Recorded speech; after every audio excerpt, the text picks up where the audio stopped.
إنسانا إلي نمو فلا واقعيو يانا واقعيو أكيكا واقعيو إسا وجه كابوت وما يرى جريويرا سامويل بقروا أمالي من أقول كل ما بودو كل كيسا إسا واقعيو جا macam Samuel sa dua bukuna sa diradu bisa lagu sa buri kasadi ini bote Samuel tujira Elias bote Isai tujira si bote tujira na bote tujira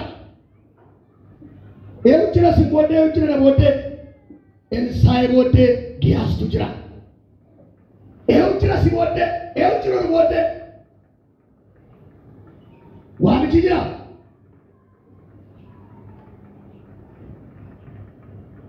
Mana be? Elias tukre.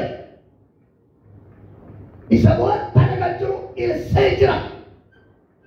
Nama di mabas, nama yada kam, nama yadu wakai wajidu, nama umri wakai wajidu, nama waji wakai wajidu dalam. Nama mai basu nama fena wakai wala watu jalalu Sayyid Elias buat dia jera kawai kuda da wakai sebut dia nak khas amen bantu kamera buat dia bantu jera dia kesa kamera buat dia kesa jera masih sana kamera buat dia masih jera lupa kamera buat dia lupa jera raji kamera buat dia raji jera Harkota kira berawat harkota kira jerat jukama basisa bote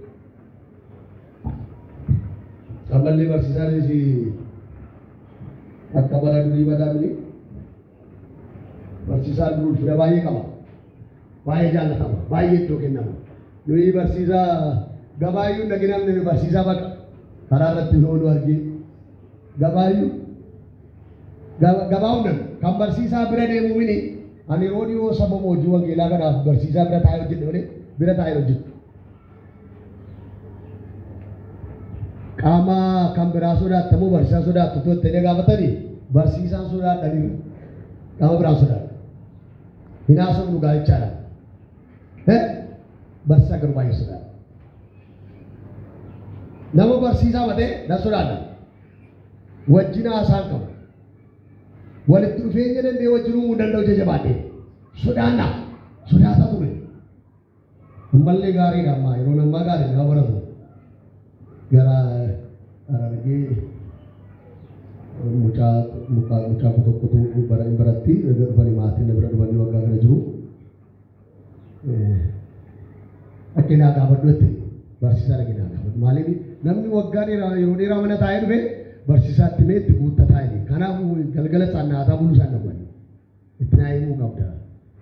Medi sadar kamu yang berseru ke agang gar-garim bah, maka saya masih tiada tahu jadi.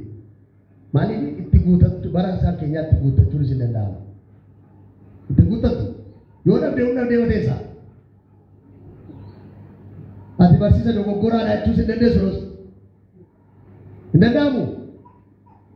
Nanti karena dua tayu enggak ke Magaru jenama ini dah dan nama bariero kita tu dulu kisah dulu bayi hari ini waktu itu lah mari bi Elias bodde Ilse bodde Gias tujra Barnabas bodde Aulos tujra Aquila Priskia bodde Aulos tujra Paulos bote Timotheus fajra Filimon fajra Titus fajra jira mari